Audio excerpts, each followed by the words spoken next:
warahmatullahi wabarakatuh. Alhamdulillah rabbil alamin, bihi nasta'in, wassalatu wassalamu ala asyrafil anbiya'i wal mursalin wa ala alihi washabbihi ajma'in. Amma ba'd. Alhamdulillah Allah SWT kubur kita pada petang ini. Syukur kepada Allah SWT bagi kita, Allah letak kita kat sini, dan minta maaf atas kelewatan. Walaupun dalam istilah orang yang bercinta kata penantian ada satu penyiksaan, tapi kalau kita duduk dalam majlis ilmu dan duduk kat masjid dan sebagainya, penantian itu adalah ibadah.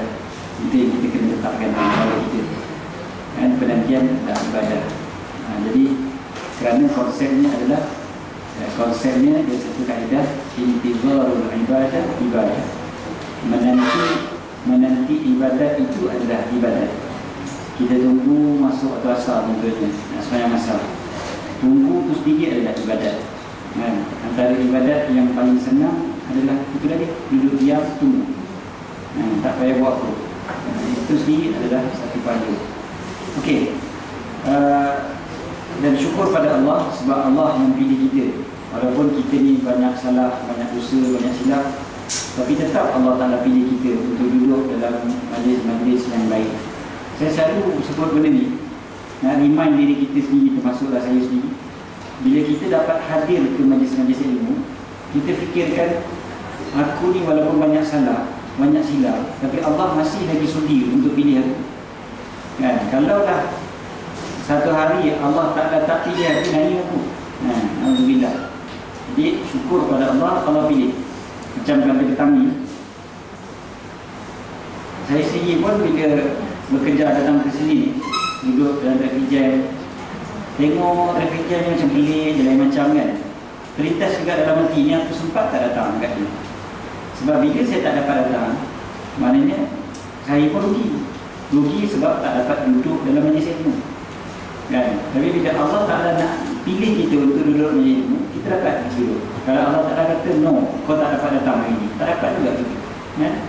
Jadi kita plan lah macam mana sekalipun, Allah tak pilih kita, tak ada juga kita, kan? Tak dapat juga kita datang. Tapi bila Allah kata dapat datang, dapatlah kita, insyaAllah. Jadi maknanya Allah yang pilih kita, Allah yang jemput kita. Maka syukur banyak-banyak kepada Allah SWT. Okey, kita pergi pada tajuk kita. Kalau kita perhatikan, ada ayat yang rasanya ramai di kalangan kita biasa dengar, dan biasa kalau tak hafal pun adalah dengar kadang-kadang imam baca. Ayat ini daripada juzuk yang ke-30, surah Al-Fajr. Surah Al-Fajr, kita ambil ayat yang pertama ni. Ayat yang pertama satu kataan.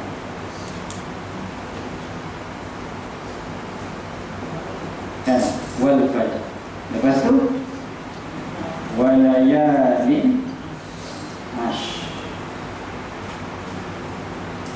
Okey. Dua ayat ni, ada tiga perkataan ni.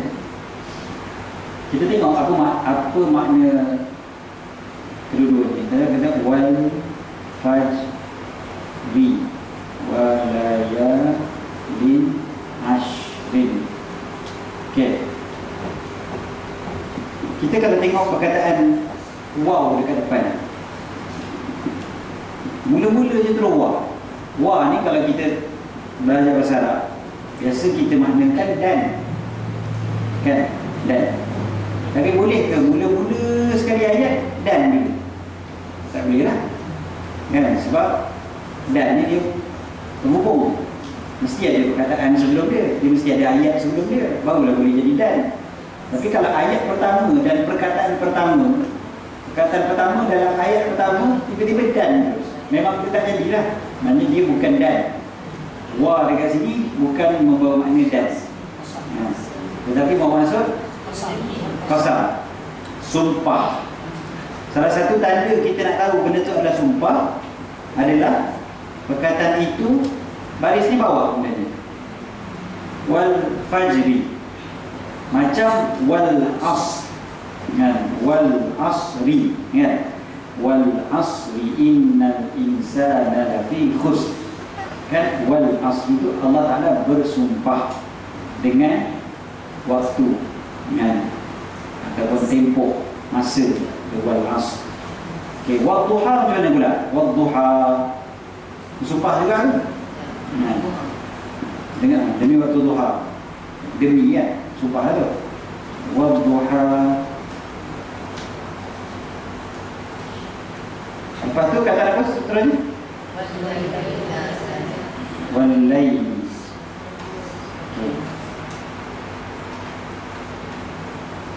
Wadduha ini pun sebenarnya dia dipanggil majrur ataupun yang kita kata baris bawah tu, dia ada juga kat sini.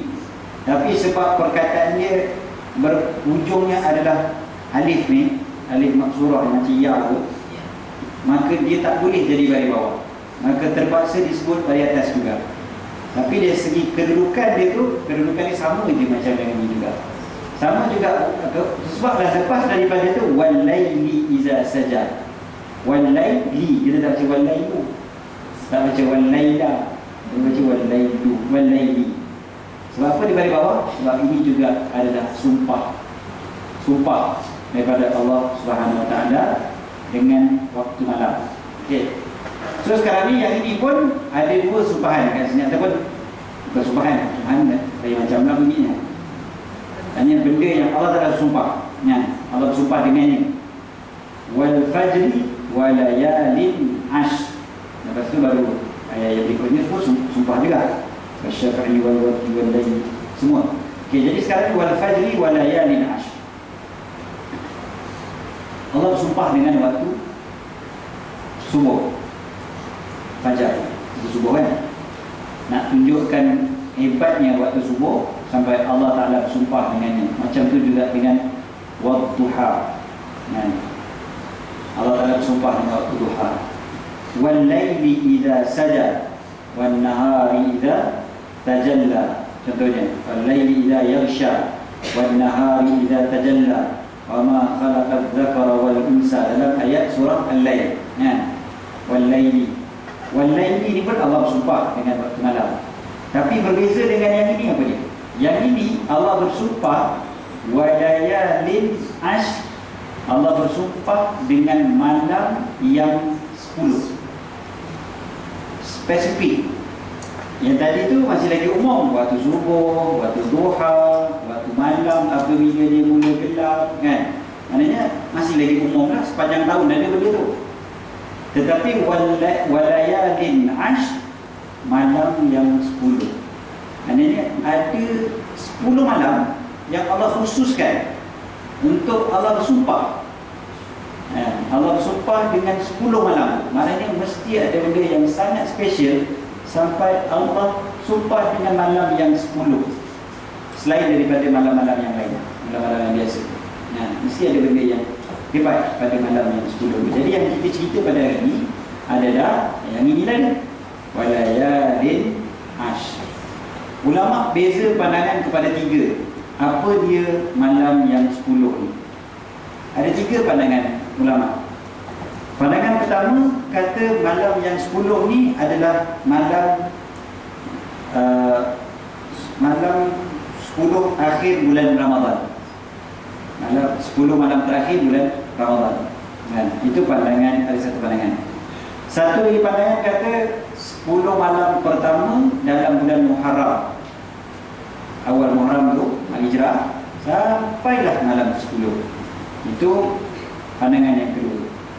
Tapi pandangan paling ramai ulama tafsir, pandangan paling kuat di kalangan ulama tafsir mengatakan 10 malam ini adalah 10 malam pertama bulan Zulhijjah. Jadi yang 10 malam pertama bulan Zulhijjah itulah yang kita akan sambut pada minggu depan. Bermula daripada hujung minggu depan sampailah Raya. Raya hari Isnin kan? Pada ikut kalender Raya Isnin kan? So kalau Raya hari Isnin, maknanya 1 Zulhijjah bermula pada hari Sabtu kan? Kalau 10 Zulhijjah hari Isnin, 1 Zulhijjah hari Sabtu lah. So hari Sabtu 1 Zulhijjah, bermakna mula malam yang 10 ini bermula daripada Jumaat malam 1 minggu depan. Betul-betul lagi seminggu lagi kan? Malam ni malam Jumaat, jadi Jumaat malam 1, maknanya lagi 8 hari lah. Okay.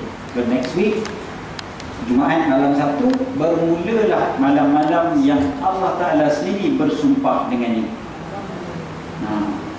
Ramai di kalangan kita yang buat dia tak perasan pun kata masuknya malam-malam ni. Kadang-kadang kita cuma perasan masuk bulan Zulhijjah, lagi berapa hari nak raya. Dah Zulhijjah dah kan? Baru kita perasan, dia lain dengan 1 Syawal. Raya tu 1 hari bulan. Jadi masuk bulan Syawal semua orang tahu. Tapi masuk bulan Zulhijjah, ramai tak perasan. Kita, apa kata, lepas daripada ni, kita lah orang yang tukang menyebarkan kepada ramai orang, kata, oh dah masuk ataupun akan masuk malam 1 Zulhijjah. Okay, apa kelebihan dia? Satu ni kita dah nampak kat sini, Allah Ta'ala sampai bersumpah dengan 10 malam. Mesti dia ada kelebihan, mesti dia ada kehebatan dia. Sampai Allah spesifikkan 10 malam tu.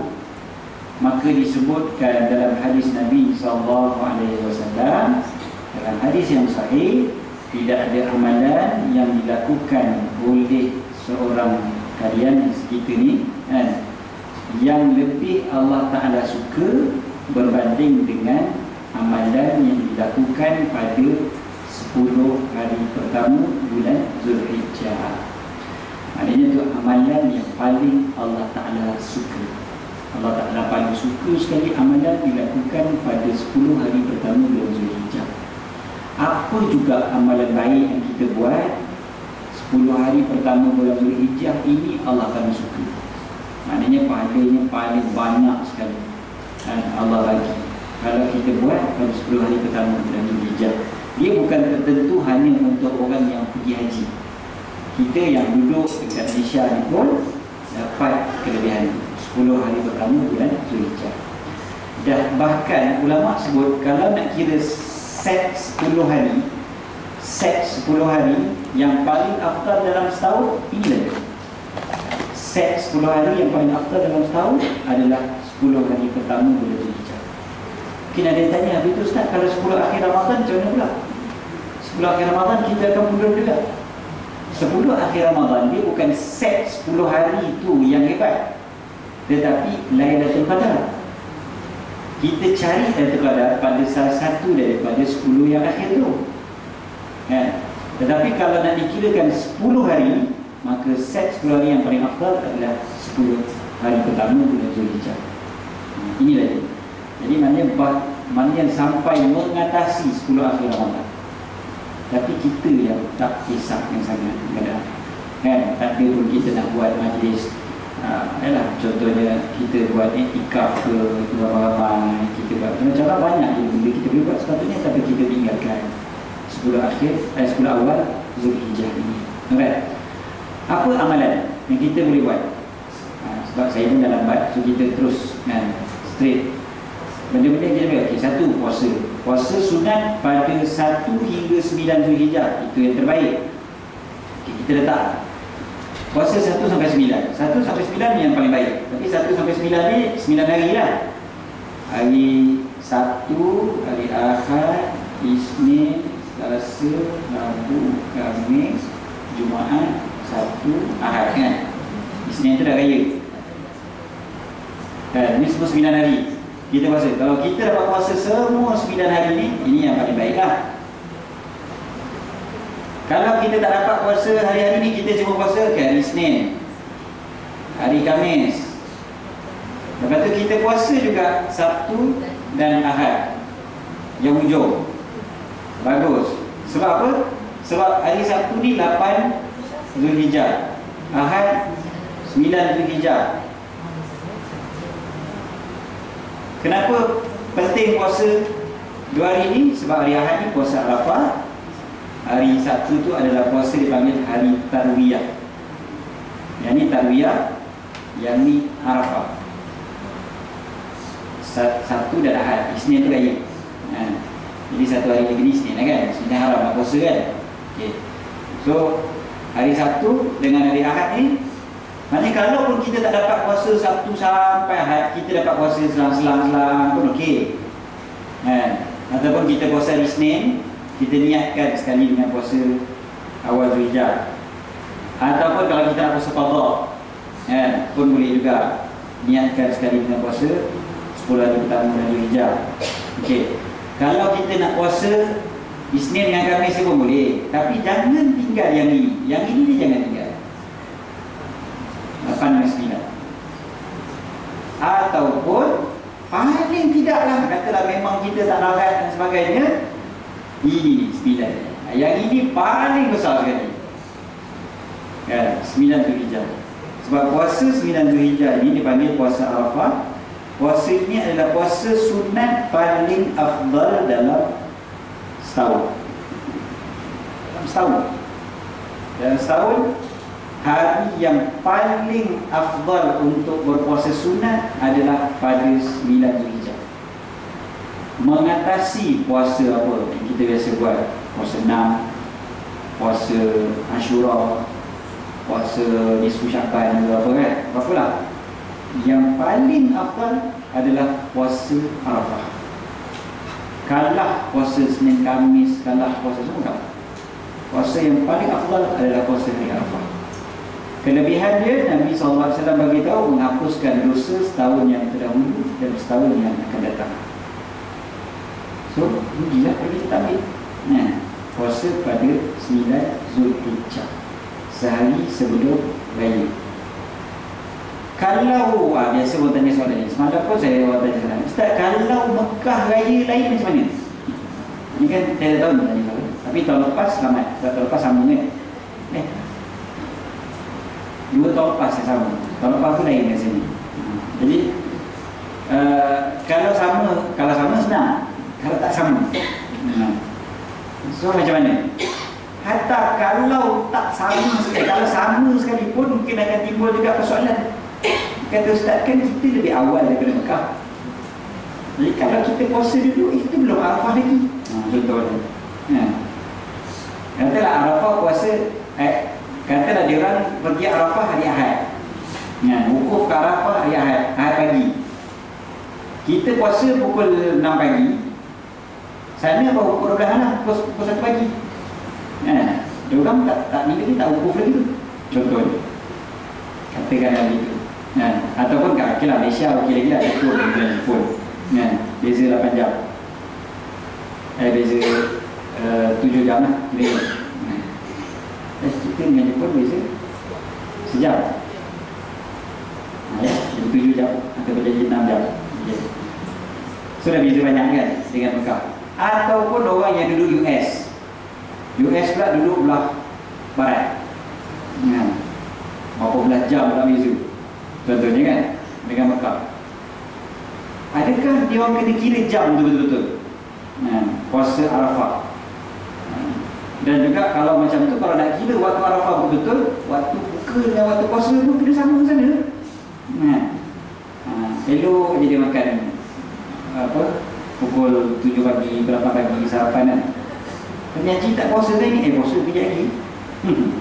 Pukul 8 sarapan, kenapa tak puasa lagi? Ni belum Arafah lagi. Tengok waktu Arafah subuh ke apa. Bila lagi lah pukul 10 lagi. Pukul 10 nanti aku boleh puasa. Dia tengok kepada di mana kita berada. Kat mana kita berada, kat situlah kita berpuasa. Bukannya tengok dekat mana ataupun bila Arafah tu berlaku. Walaupun nama puasa tu puasa Arafah. Nama puasa tu puasa Arafah sebab 9 Zulhijjah itu orang pergi ke Arafah. Tapi kalau pun kita tak pergi Arafah, kat KL mana ada Arafah. Kalau ada pun mungkin kedai baju nama Arafah. Mungkin ada lah. Kita tak pergi ke Arafah, tapi kita puasa pada 9 Zulhijjah. Kita puasa pada 9 Zulhijjah, maka dapatlah pahala puasa tersebut. Sehari sebelum raya. Yang penting sehari sebelum raya. Kita fikir macam tu je. Sehari sebelum raya kita puasa. Okey. So kelebihan ni kita dah sebut tadi. Dan bila kita puasa pada 9 Zulhijjah, apa kata kita jadikan budaya kakak, ibu-ibu, Cuba jadikan budaya dalam keluarga kita untuk berpuasa Arafah. Selain daripada kita boleh ajak kawan-kawan kita, anak-anak kita untuk berpuasa, kita jadikan budaya, contohnya budaya berbuka puasa pada hari tersebut. Buat majlis buka puasa 9 Zulhijjah. Kalau siapa yang balik kampung contohnya, kalau siapa yang balik kampung, beraya ke kampung, malam sebelum malam raya kan, buka puasa. Jangan buat makan malam pukul 9. Itu memang confirm tak nak puasa dah tu. Buat di kalangan keluarga kita, kita buat okey, hari ni kita akan buka puasa 7.30. Contohnya. Kadang-kadang family ni kan dia ada WhatsApp group itu semua. Buat itu siap-siap. Jadi orang alert, dalam kepala tu tahu.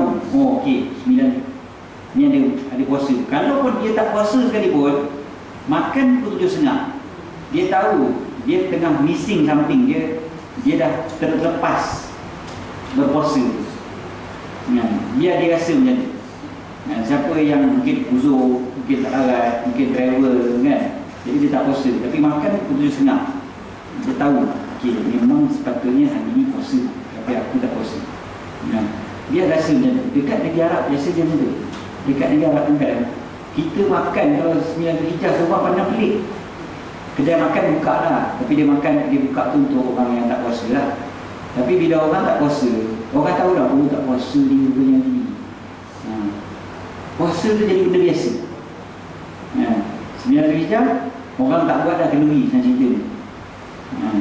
Sebab orang tahu dah, ramai orang puasa 9 Zulhijjah. Dia jadi budaya. Dia tahu benda tu tak wajib, tapi benda tu budaya.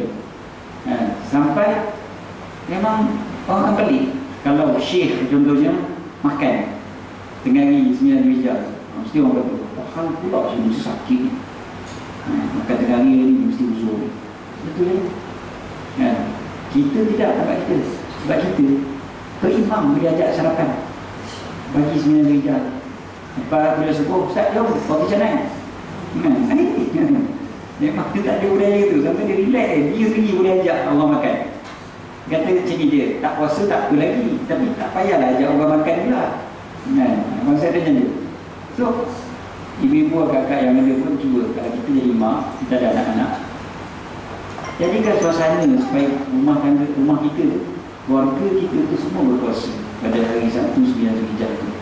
Dia tak dapat puasa yang Senin, Khamis, katakan 9 hari straight tu, tak dapat puasa 9 hari straight pun, pada tidak, dia orang puasa lah pada hari Arafah. Pada hari Arafah tu dia puasa, hari Ahad tu. Okey. Itu berkaitan dengan puasa, itu kaitan puasa. Lain, selain daripada puasa Arafah, puasa 10 hari pertama bulan Zulhijjah, kita juga digalakkan untuk buat apa juga ibadat. Sebab kita sebut tadi kan, amalan yang paling Allah Ta'ala suka, amalan yang dikerjakan pada 10 hari pertama bulan Zulhijjah. Jadi kita datang ke masjid, datang ke kuliah, semayang, kita baca Quran, kita bersedekah, kita tolong orang. Semua itu termasuk dalam amalan yang paling Allah Ta'ala cintai. Sebab kita buat pada 10 hari pertama bulan Zulhijjah. So lipat ganda dalam benda-benda. Kalau biasa kita sedekah RM5, naikkanlah jadi RM10 contohnya. Sebab nak dapat pahala yang besar. Ibarat kalau benda dah dapat diskaun yang banyak, kita beli borong terus kadang-kadang. Kita tahu tak benda tu kita perlu. Lainlah kalau benda kita tak perlu.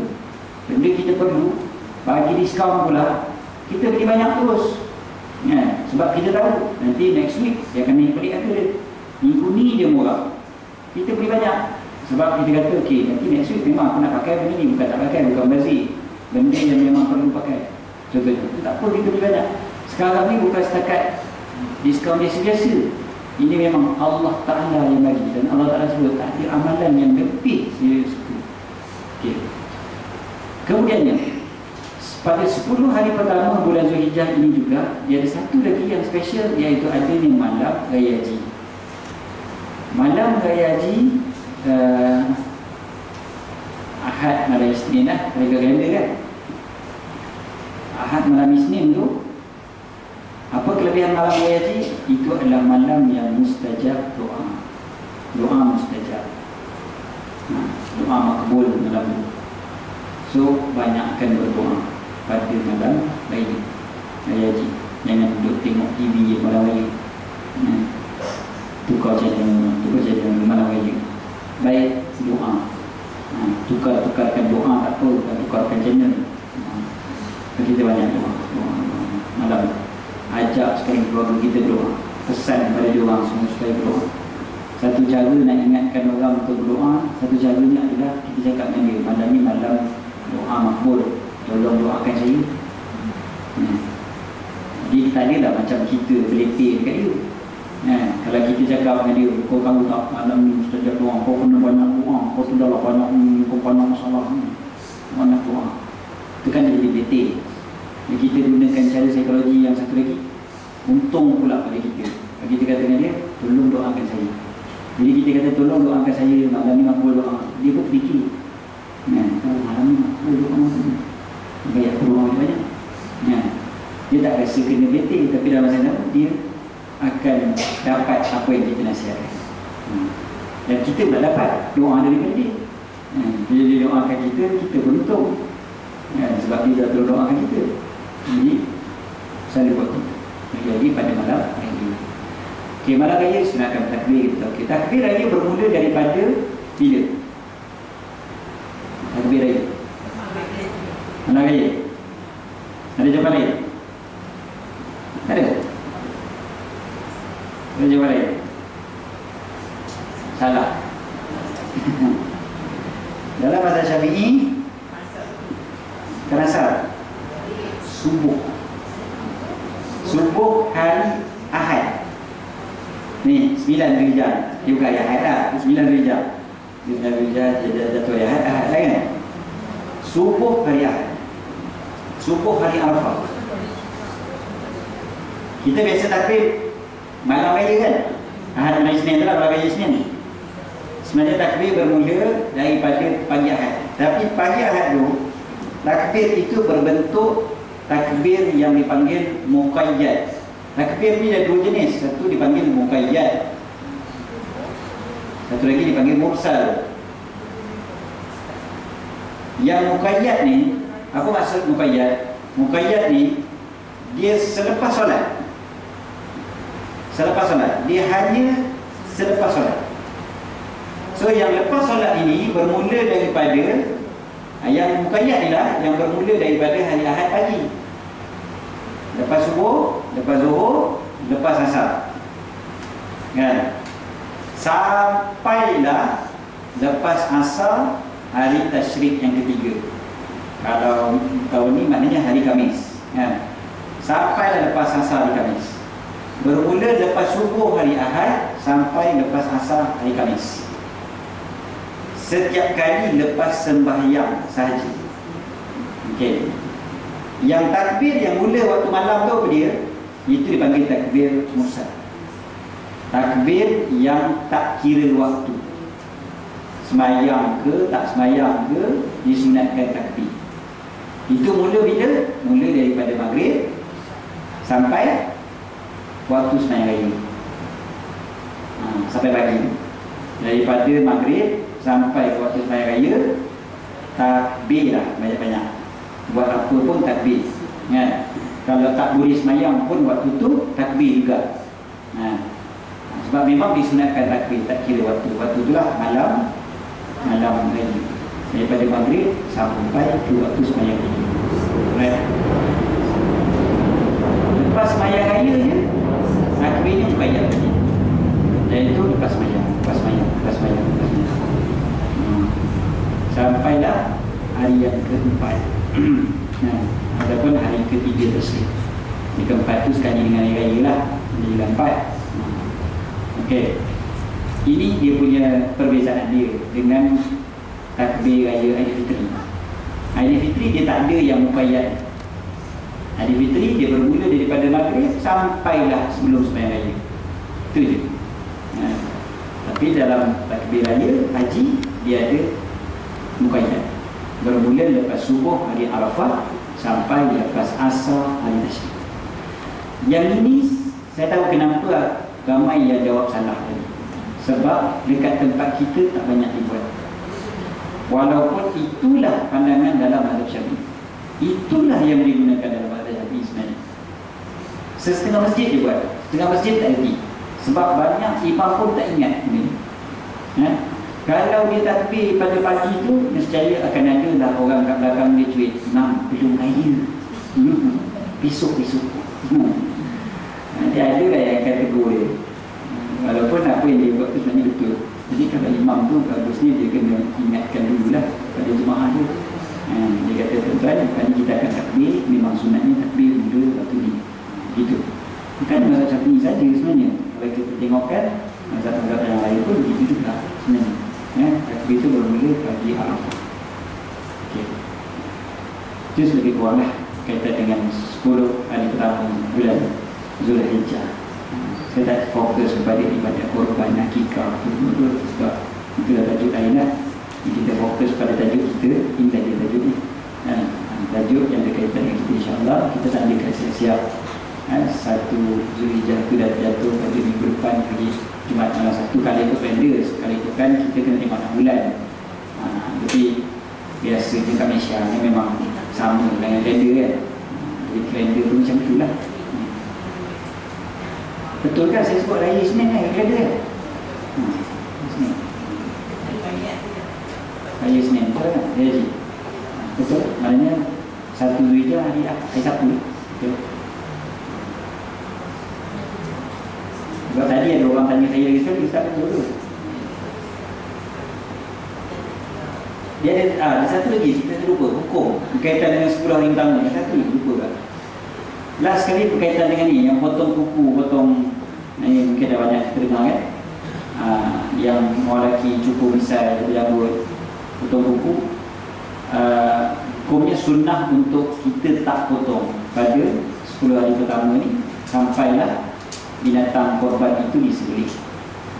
Sampai binatang korban itu disembelih, barulah syekh ada bawa tubuh. Ini bagi orang yang buat korban saja. Orang yang tak buat korban tak ada. Orang yang ada bahagian korban buat. Itu pun sunnah, bukannya berdosa kalau buat. Tak adalah kalau ketik kuku tu jadi dosa. Kalau dah memang panjang sangat, kotor contohnya, potonglah. Ni kita cerita ni kalau mampu. Contohnya 1 Zulhijjah masuk hari Sabtu kan. Hari Jumaat tu dah potong dah. Jadi dah pendek dah. Cuma instead of kita potong next Jumaat, kita potong Isnin. Tak adalah panjang sangat. Jadi, yalah, kita cukup tangguh 3 hari je daripada biasa. Kita memang biasa potong kuku hari Jumaat contohnya, setiap hari Jumaat. Tapi minggu tu kita didikkan 3 hari. Itu je. Tak adalah, tak ada efek mana pun. Tapi kalau contohnya memang sebelum tu pun kita terlupa nak potong, 2 minggu dah tak potong contohnya. Sekali nak tambah pula lagi 10 hari. Takut nanti Pontianak ingat kawan dia. Jadi dia potong. Tak apa, kita tak kata dosa. Potong-potong lah. Yang lebih penting adalah untuk kita solat, pastikan kuku kita bersih. Okay, contoh lagi orang yang bekerja, tak boleh kuku panjang. Ataupun kalau yang lelaki tak boleh ada jambang, ada janggut contohnya, tak boleh. Ada certain kerja, contoh macam pramugara contohnya kan. Kalau dia kerja di pramugara contohnya, bos dia tak lagi simpan janggut, dia cukup lah, tak ada masalah. Bagaimana? Saya sendiri pun raya kali ni, bukan raya 10 hari pertama bulan Zulhijjah tu dapat raya memang tak boleh kan, tak share, mesti share juga. Sebab tiap-tiap malam kat TV. Dia bila tiap-tiap malam kat TV, memang kena lah. Itu je lah. Tapi tak adalah potong ambil, itu sikit-sikit je lah. Jangan bagi nampak sedapat. TV, orang nampak, radio senang sikit. Saya paling suka sebenarnya keluar radio, sebab senang. Pakai game dekat orang tak tahu. Tapi TV ni kena smart kan. Dia leceh, penat. Persiapan dia pun penat. Radio tu, kakak tahu kan, saya selalu keluar slot 5 suku petang hari Jumaat. Ustaz Suramli dengan saya. Kalau Ustaz Suramli tak ada, saya jadi. Pukul 5 suku tu kadang-kadang 5.13 tu baru masuk pintu kabar IQ. Dia dulu terus naik terus masuk terus start. Bismillahirrahmanirrahim. 5 suku. Tak ada apa-apa, tak ada masalah. Tu radio, TV betul lah, macam tu. Sebab pukul 9 semayang maghrib kena dia dah dekat Angkasa Puri kalau pergi dah tu. Jadi apa, saya daripada minggu depan sampai lepas raya tu nanti setiap malam salam itu Pak TV 1. Jadi setiap malam lah kena ada ke TV. Jadi bila datang lagi dengan TV, memang kena potong juga lah. Kena trim lah, trim. Tahu tak ada cukup pun trim. So itulah hukum yang berkaitan dengan 10 kali pertama bulan Rejab dan juga kelebihan-kelebihan yang dekat ini. Apa hikmah ni? Kenapa yang tak bagi potong yang misal kuku ni? Apa tahu? Supaya nak menunjukkan rasa kebersamaan dengan orang yang tak mampu, yang supaya tak rasa belagak, tak rasa bangga diri. Bila kita bagi makanan kan, kita buat korban daging itu kan paling tidak wanted kita akan bagi pada fakir miskin. Bila kita bagi pada dia, kadang-kadang ada rasa dalam diri tu, kau miskin, kau ambil. Tengok aku ada duit, aku bagi kau. Dia masuk, setan akan cuba masuk dalam hati kita perasaan macam tu. Perasaan kita lagi bagus daripada orang lain. Ataupun paling tidak dia akan rasa, oh bagus aku buat korban, pemurah juga aku punya. Dia ada rasa macam tu pula. Jadi nak hilangkan rasa ni, salah satunya adalah dengan kita tampil dalam keadaan kita dengan dia orang sama. Kan orang yang tak berada ataupun orang fakir ni, orang fakir yang tak berada, fakir. Orang yang fakir ni kita tahu biasanya dia akan lebih tak terurus. Dia pakaian dia pun tak terurus sangat, muka dia pun mungkin tak terurus sangat, kuku dia tak terurus sangat. Tak pernah lah dia buat apa ni, dia buat kuku ni panggil apa? Manicure. Dia kalau orang manicure tu nak buat kuku dia pun dia akan lari. Kau nak buat apa dengan kuku aku, nak buat eksperimen apa ni dengan kuku aku ni. Ada saya tahu. Hari tu ada dekat orang buat untuk homeless, grup spa ni. Dia pergi dekat jalan Tengku Braman, semua jalan Raja Laut tu, Lorong Haji Tahir tu. Dia cari yang jalan-jalan ni, dia orang buatkan pedicure. Saya fikir baguslah, okeylah, bersihkan orang. Tapi yang lebih dia orang perlukan adalah makanan lah sebenarnya, banding dengan kuku yang cantik. Tapi nak buat kedai itu kepakaran spa punya manager semua. So apa nak kan beautician, dan itu kepakaran dia. Itu tak apalah, at least dia ada juga buat something. Okey, macam ada satu orang, seorang anak muda ni, dia suka tolong orang. Sekali tu dia pergi masjid semain Jumaat. Lepas semain Jumaat, dia tengok ada budak yang jual pizza, Domino's Pizza. Domino's Pizza biasa dia buka booth dia kat masjid lepas semain Jumaat. Tapi bukan booth, dia macam meja je. Budak tu tengah-tengah panas tu, meja dia tu kotak Domino's Pizza banyak. So dia jual pizza. Jadi yang anak muda ni tengok apa Faizal ni, dia tengok budak yang jual pizza ni, dia kata kesian kat dia ni. Dia peluk-peluk duduk tengah panas. Selagi mana pizza tak habis, lagi tu dia tak boleh balik, kena habiskan pizza. Jadi dia pun kesian. Dia pun pergi, dia beli 2 kotak. Dia beli 2 kotak pizza tu. Semata-mata sebab kesian. Dia pun beli 2 kotak pizza tu. Lepas tu dia pun pegang kotak pizza. Dia kata, aku nak buat apa pula. Sampai 2 kotak pizza takkan nak makan. Kali dia pun tengok orang minta sedekah kat tepi masjid, air mat, ramai yang minta sedekah. Dia pergi kat pakcik yang minta sedekah tu, dia pun ambil satu slice pizza tu, dia bagi pada pakcik. Pakcik tu pegang pizza tu. Pakcik tu tanya, ni apa ni? Pizza tu pun tak pernah tengok. Apa ni? Apa benda kau bagi aku ni? Kata, makan nanti, makan sedap ni. Pakcik tu pun makan. Bila dia makan pizza tu, kata muka pakcik tu, dia kata expression pakcik tu adalah dia sebutnya priceless, tak boleh. Dia kata, aku tengok muka dia, ya Allah. Kebetulan pula Faizal ni, dia punya tarian dia pergi mana-mana dia bawa GoPro, kamera kecil. So dia ambil gambar pakcik tu makan. Dia semata-mata nak tolong dia, tapi dia letak dekat Facebook dia. Dia letak kat Facebook dia, tak apa. Benda tu jadi viral. Orang seronok tengok. Waktu tu dia pergi Mekah, saya bawa dia dekat Mekah. Dia kata, Ustaz, Domino's Pizza baru hubung dengan saya. Dia kata, tanya boleh tak meeting dengan dia. Dia kata tak, dia kat Mekah. Domino's Pizza tanya, kamu balik dia? Dia pun bagi tahu lah tarikh berapa bulan balik kan. Naik flight Asia berapa semua. Domino's Pizza jawab, tak apa, kita akan sambut awak dekat Kelai. Kelai dulu. Sambut, Domino's Pizza sambut dia kat Kelai dulu. Sebab bila in a way Domino's Pizza tu untung lah sebab free promotion. Tapi dari satu sudut dia suka sebab ada orang yang buat macam ni. Jadi dia orang buat. Tapi sekarang ceritanya budak ni dari satu sudut dia ni rider.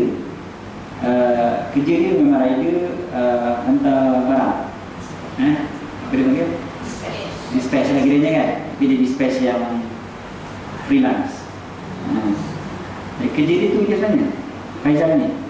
Tapi dia suka tolong orang. Yang sana suka tolong orang. Jadi itulah kata Allah Ta'ala bandas dia. Dia tolong tu, dia niat nak beli pizza tu, sikit je saya nak tolong je. Nak tolong orang tu, nak tolong orang ni. Kita tengok Domino's Pizza pula yang buat deal dengan dia satu projek yang besar. Alhamdulillah, rezeki dia lah. Cuma nak cerita dia, itulah, ada orang yang memerlukan sangat. Jadi kita bagi tu macam memang dia akan rasa seronok sangat bila kita bagi. Jadi sekarang ni macam tadi cerita dari kita kenapa potong ni semua ni, letak potong ni, dia nak bagi rasa kita dengan orang-orang ni macam ni. Sama, kita dengan dia sama je, tak ada beza tu. Saya waktu dekat itu pergi check yang rahsia Madrid. Saya pergi, kita orang ada buat student Malaysia ada buat apa bagi makanan pada homeless dekat Prague, dekat Czech.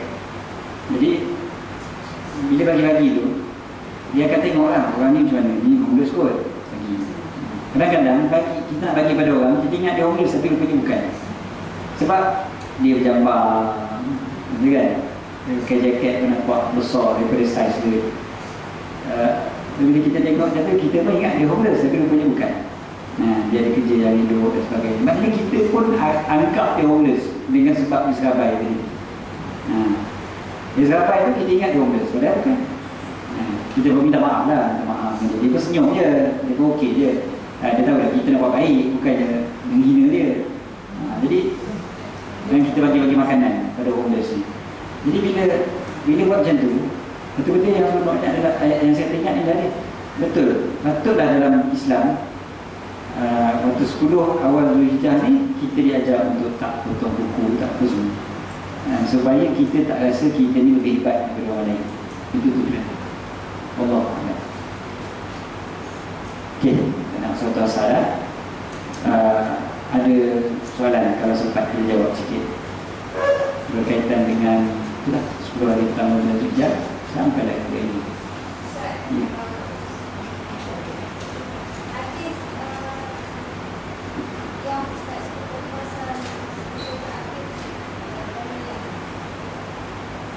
Macam mana tadi? Hadis yang mana? 10 hari. Oh, 10 hari. 10 hari pertama bulan Zulhijjah. Hadis itu semua hadis sahih. Hadis yang diriwayatkan dalam kitab Sahih Bukhari pun ada. Memang hadis yang sahih. Don't worry.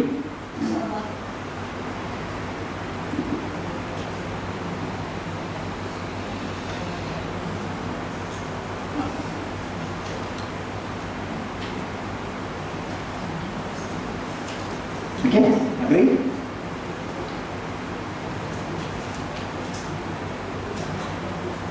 Soalan, next soalan.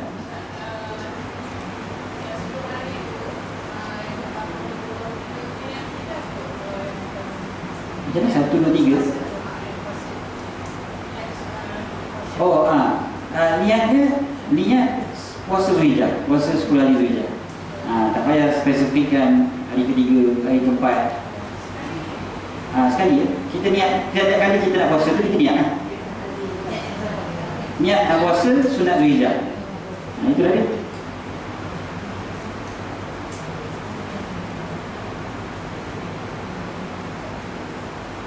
Okay? Dia tak payah. Dan puasa sunat kita tahu niat dia boleh buat waktu pagi pun, tak mesti waktu malam. Kan? Maknanya lepas subuh, dah pukul 10 pagi baru nak niat pun tak apa. Kalau puasa, niat puasa qada. Niat puasa qada kena waktu malam dulu. Kita niatkan puasa qada, maka dapat sekali pahala puasa 10 hari pertama bulan Zulhijjah. Tak payah dah.